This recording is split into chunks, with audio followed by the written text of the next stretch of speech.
saxophonist. I'm an artist. I have been into, well, professionally, I've been, doing music for about 14 years. I mean, I would say that was when I released my first album.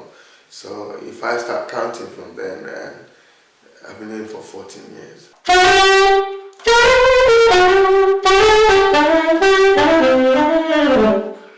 And it all started when I was I was born in the northern part of Nigeria. I was born in Kaduna, but I grew up in Minna in Niger State. And I started, Cherubim and Seraphim Church, the White Ghanaian church, and the tradition then was for every child to be able to play some kind of musical instrument.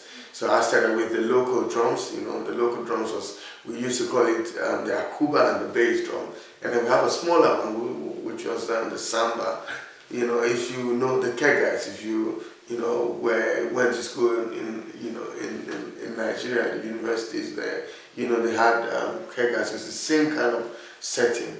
And then I moved on into learning every instrument that I came across, a bit of the trumpet, a bit of the drums, a bit of the keyboards, a bit of the bass, the guitar, and then I focused on the trumpet for a very long time. And then the saxophone was actually the last instrument that I picked up, and I think I've been singing a bit lately. So. Wow. Okay. So you've mentioned quite a few instruments that you played over the years. Did you get any formal training in playing trumpets, for example, saxophone? I've never been in any class at all, or formal training, no, at all. I remember that even for the saxophone was a funny experience. I've told these stories many times, and I can't talk about my playing without talking about this story. I only learned the saxophone, and I would say I learned in 4 days. And we were at a rehearsal with this guy called Sonny Iloje, and he used to play the saxophone, a bit on the saxophone, but the drums was his major. So he gave me the saxophone, just fooling around, and got the trumpet from me, and and showed me the D scale. And after then, I tried to get my music director to be able to, to allow me to take the saxophone, because I didn't even have one. So finally on a Sunday, he gave me the saxophone.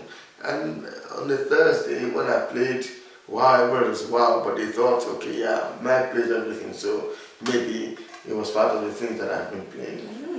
Because I'm not a music person, I don't know anything about instruments. Are there because I've seen the trumpet and I'm seeing my saxophone now, are there similarities in this, Well, they're all called wind instruments. They're in the same category.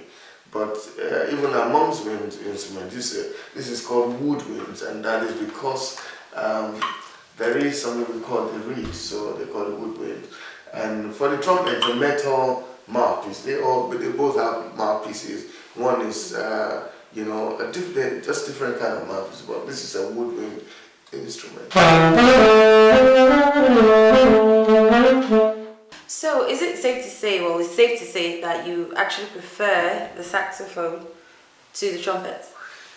Yes, I would say that I prefer the saxophone to every other instrument, not just the trumpet. Okay, Mr. Aremu, are you in a band? Or have you got a band? What plays for you? Yes, I've got a band. I've got a band since I released my album. Okay. And some of the band members were still together.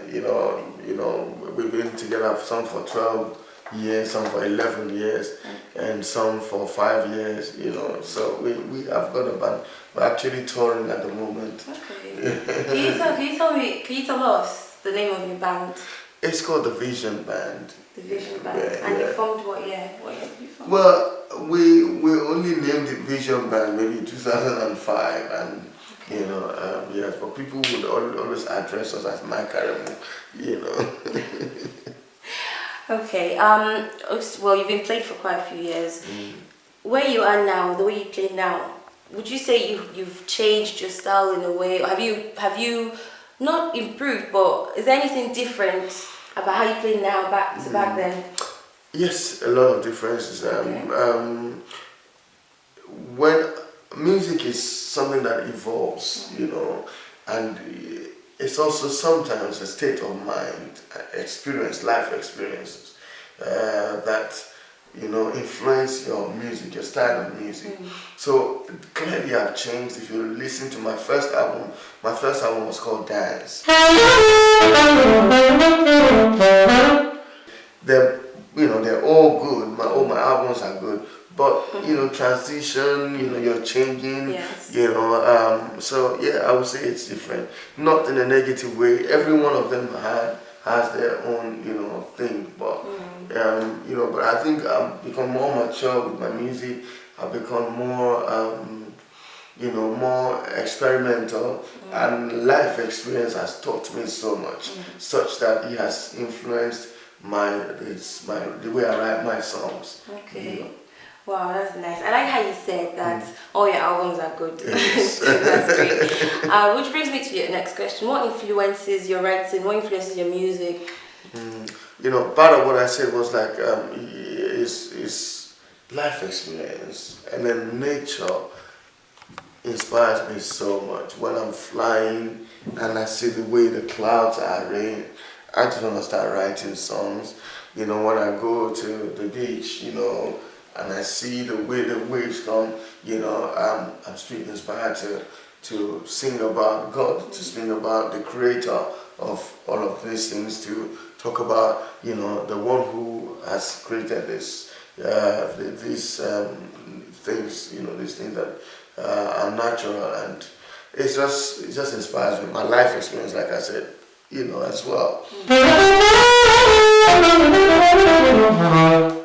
Okay, so this is your new album.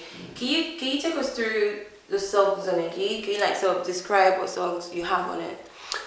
It's called The Coat Many Colors. Okay. Reason being that it's got different genres of music. I've got hip hop. I've got gospel. I've got Nigerian music, what we call Alujo. I've got I've got Afrobeat. I've got all sorts. Yeah, that's why I named The Coat of Many Colors. Plus, it's also something that has reference, something to do with the story of Joseph in the Bible. Whose parents gave, whose the father gave the coat of many colors. Yeah. As a favorite child. So I believe I'm favored of God, and God has colored my life with different, good stuff. And basically that's another interpretation of Coat of Many Colors. Coat of Many Colors. So I've got songs like, Vow, which is taking me back to talking about my life experience. I've got songs like Holy Ghost Fire. I've got songs like Akwaba. I've got songs like Experience Praise 1 and 2. Praise Experience 1 and 2. I've got songs like Doxology. I've got songs like Kilo Rishi, and yeah. Wow, sounds nice. Do you, as a singer, do you collaborate with other musicians? Oh yes, on this album I've got I am mine on one of the tracks. I've got Chidima, on one other track. I've got one Wale Awolola, who is a UK-based gospel artist, and then featured some of my own band members as well. Okay. So who would you like to collaborate with? Who you haven't, before, like a dream collaborator, sort of. Okay, do I have a dream? Michael Jackson was later. Okay. But honestly, I just wanna, as long as we can make good music and music that agrees with what my beliefs, and I believe that music should be morally sound in terms of it also should have a message to be able to lift somebody, edify someone, be able to lift somebody. It doesn't have to be hardcore gospel, but there are things you can say to make people happy. There are things he has, as long as it's and like, yeah, definitely I'm open to collaborating with any good music as long as the talent is there. Yeah, even people who are not known. I mean, I feature in people's album who are you probably don't never heard about, but I see God talent in them. I see, you know, and I just simply identify with it. Wow, that's really nice. So, as a singer, as a saxophonist, who did you look up to? Who inspired you to become what you are, a singer? As a saxophonist, I've had influence from many people. Kenny G, which was why he was my last guest you know, I invited him to Nigeria for my last sax appeal. You know, Kenny G had a lot of influence on me. I listened to artists like Gerald Albright. I listened to Kirk Whalum. You know, I listened to Grover Washington had a lot of influence on me as well. Wow, that's nice. And I know some of those names. I love Kenny G. You know, Oh, listen to really? him. Wow. My whole family listened to him when I was growing up. So that's really good. Jazz, as opposed to say hip hop or R&B, some people will say it's not as popular. What do you think is the reason for that? Well, I think it's popular to a large extent. People still, and people just want to identify with it because they believe it becomes a certain class of people. So to belong, like in Nigeria, you know, I listen to jazz, you know, just to say, you know, they belong to a particular class. But I think music is too wide. It's just so no matter any kind of music that you play, there are audience, you know, who are and jazz. There are jazz festivals in the world, you know. There are grants for jazz. So I think large extent is, you know, we'll say it's popular. Even Nigeria now, after I started sax appeal, you know, the whole thing shot to another level. You know, the jazz scene is really getting big in Nigeria. That's amazing. Can you just tell us, you know, a bit about sax appeal? Like, for example, people who have never heard of it. Sax appeal is my brainchild. You know, it's geared towards, you know, encouraging live music, good music, jazz music in Nigeria. You know, at some point live music was really dying in Nigeria, and I had this dream to let's bring it back. Let's do something else. There are people who are not into hip hop, who are not into that, who just want to enjoy good music, who want to see people play their instruments, who want to see the real musicians, you know. And that's the reason why I started Sax Appeal. First one was, in 1990. I've had 3, you know, and in those 3 we've invited people like Yolanda Brown from here, you know, Kunle from South Africa, Judith Sepuma from South Africa as well, Agbola Ashadare from the US, and Cobans, you know, Tosin Martins, Yinka Davis, and then of course the Grammy Award winner Kenny G, you know, and my home self as the host of the concert. The last one was quite successful. I mean, every one of it has been, you know, sold out, like, you know, and the last one was so big because it was at Echo Hotel, over 5,000, you know, not just any, you know, oversized A-class audience, you know. So for me, you know, it's quite something that one is happy to have been. That's amazing. Yeah. Is it every year? Do you do every yes, year? We missed the one last year because we're trying to get more funding because, you know, to do an event like that in Nigeria is serious, you know, fly artists from abroad, because it's also to showcase what we have in-house and to just bring people who are good with things that, you know, we believe are good performers and Nigerians also want to see. Well, that's amazing. So, you know, as a world famous saxophonist singer that you are, Don't know about that. what do you do to encourage up and coming? Like if somebody comes to you and says, "Oh, I'm a big fan and I played saxophone, I played the trumpet," how do you encourage them? What do you tell them?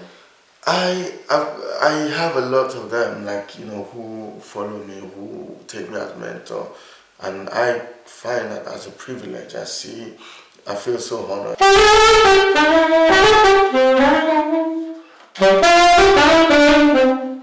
I just tell them to keep practicing and believe in themselves, that there are no impossibilities at all. You know, you can go as far as you want yourself to go. And then I always tell them to make God the reason of whatever they do, you know, to make sure that they're not doing for them alone, but to be, you know, they should think about generations ahead, try to impact lives. Yeah.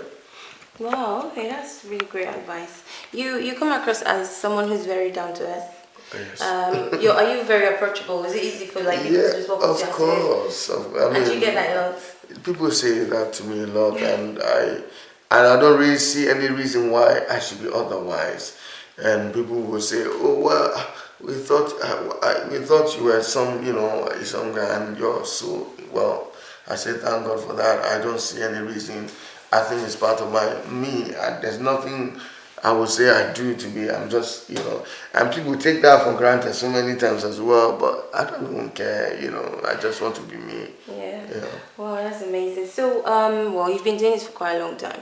So I take it that you've been to different countries, different places to perform. Can you tell us, a bit about your journey, where you performed and the audience and reception? Well, I've done a lot more in Europe and the US and some African countries, and it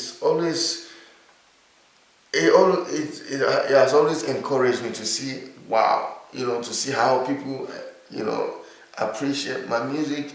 Sometimes they don't even know what we're saying, but they're just all over there. I remember one concert at the Greenbelt Festival in Cheltenham, where we're not even built for the main stage, but we ended up on the main stage because people would come. I remember we were sound checking, and people we were doing sound check, and they wouldn't leave. Wow. That they had to say, okay, what, this guy is performing next day, and by 8 a.m. people were already sitting on the floor. I mean, it was so amazing. So it's good to just see other people appreciate you, to see your music making people happy. For me, that's the essence of music itself. What performance to date has been your best, that you've enjoyed the most overall? It's so hard to say one, but I would say one that I've done. I mean, there's this concert in Nigeria called The Experience. Yeah. It's the biggest gospel concert I think in the world right now. It's a concert with over half a million people. Wow. And I've performed. I've had the opportunity by the God's grace to perform at 6 of the 7 so far. Wow. So every time I go, it's a new experience. So, ministering side to side, the people who you have been looking up to while you are learning and growing in music, and to sit on the press conference table with them, and they listening to you and appreciating your music. For me, it's the Experience concert has been, one of, and I mean, yeah. Well, that's amazing. Okay, I'm gonna come back to your professional side in a bit. Let's go a bit personal now. Tell us about Mike Aremu, the man. You're married, have got kids, and yes. Tell us. Well, I would say I'm married with kids. That's all I can say. And I love my family so much, and it's that's another thing apart from music for me. Okay. Family. Okay. And I like to have people around me. That's good. Okay. As obviously you're famous and you're not bad looking. how do you fight off? Say that. No, you need to say that properly. Say, don't be scared. Obviously you're young. You were so quiet about that. No, I didn't like that. So don't mind me. How do you fight off female attraction when people are attracted to you? How do you fight off female attractions when people come to you with? I believe that in life there's always a reason for you to have a female attraction. It's just been made that way. For some people, it's just their smiles. Some might be a bit more because they're in the limelight. But focus is one of the things that I try to, and when you're focused, it's one of the things that will happen, but you just must know and be ready to know how to nicely tell, to get away from it. It's just, it's the way. And plus, I believe I'm a, God-fearing person, and I believe that, that is not right. So you pray for them when they come. Well, you don't want to be tempted. You can start from prayers to something else. So no, but you just talk to be nice. Try to you have to be wise in the way you escape stuff like that. Yeah. But have you had like any persistent female person who's embarrassing moments? Trust me, there are stalkers. Like really? big time. Yeah. Okay. And and sometimes you find yourself in a place where you don't know what to do. And they've been. So how do you get out of situations like that? Or have you gotten out of situations like that? I get out none. I mean, do you have bodyguards or security that you call why? No. There are ways you can approach somebody and make them still feel very important, and you haven't lost any value. You don't look down on themselves. Okay. Yeah. Like I said, I try to stay away from, anything that would bring issues. Yeah. Okay, that's great. So, how do you relax? What do you do for relaxation? I love to watch movies. I'm a terrible swimmer, but I still try to play with water. I like driving. I like driving a lot. I like flying. My job takes me everywhere to travel. And sometimes across time zones. And I still love it, yeah.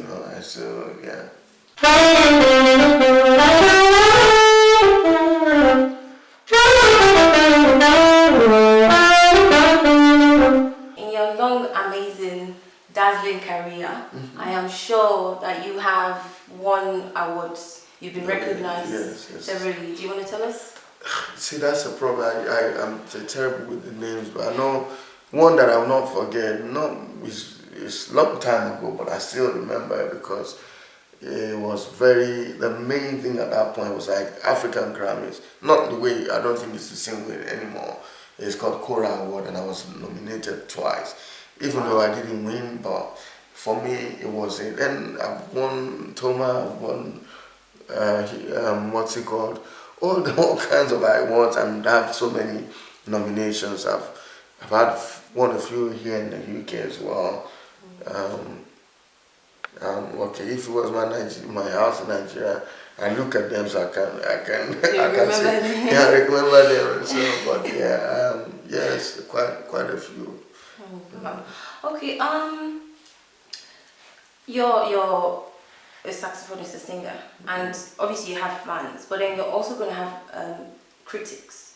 Yeah. What are the misconceptions about you out there that you heard about yourself? Well, I'm quite fortunate not to have had so many that I can't even remember. I don't. I think it's also the people trying to know, okay, are you a gospel artist or a musician? And I tell them that I'm a musician and who is a Christian, meaning that all the values of Christianity I uphold and use my music as a tool to reach out to people.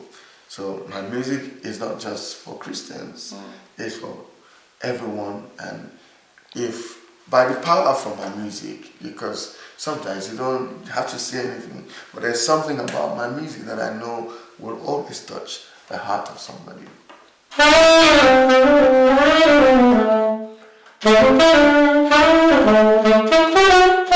I must say, there's a club in central London, Oxford Street, it's called Ronnie Scott's, and they do live jazz music. I think is it blues jazz or something. It has a name, and I love it. So I don't know a lot of jazzes from Nigeria or Africa, but I'm sure there are. Oh yeah. How do you view your competitors? Well, I don't see them as competition. So I believe that everyone has got. I always say that I can see my space very, very clear. Like nobody will be a Mike Aremu. No, properly will be exactly, so everybody's got their own space, and people who engage you at every point have people that they would love to do, so I'm actually friends with so many. I mean, I would get gigs and pass it on to people many times who are saxophone players. So, I just, I don't see, it's not my issue at all. That's very big-hearted of you. That's the kind of thing a lot of people would not do that. If you see it as a do or die thing, then that would be a problem. And why am I doing it at the end of the day? I just want to be a blessing. That's just it. Yeah, and money will come. Not when you strive for it. No. Okay, which leads me to my next question: is it lucrative as being a saxophonist? Well, I think I can say God has blessed me. I thank God for that.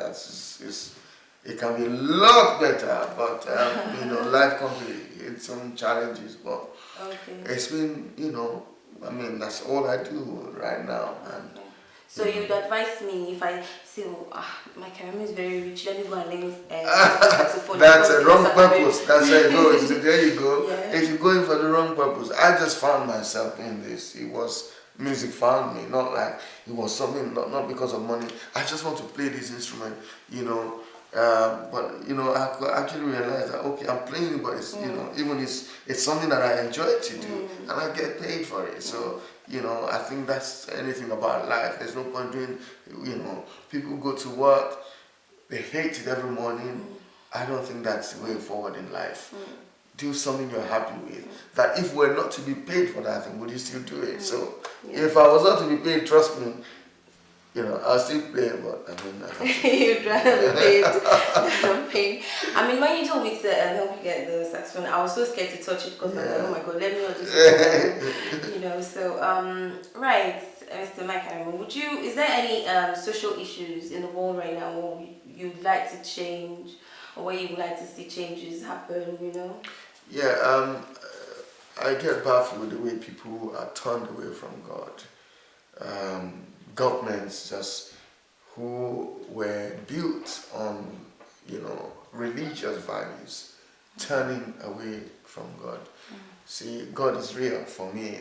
This is me. You ask me personally, have you? Yeah. But God is real. And once you start, you're not acknowledging the Creator, things start going wrong. And that's why things are going wrong today. People just can't fix it. No, they've missed it. The values that therefore grandparents are telling in the UK, for instance, Britain was founded on these values, and they're moving away from it, and there are crises every day. They don't even know which way. Send to America, and things are going haywire.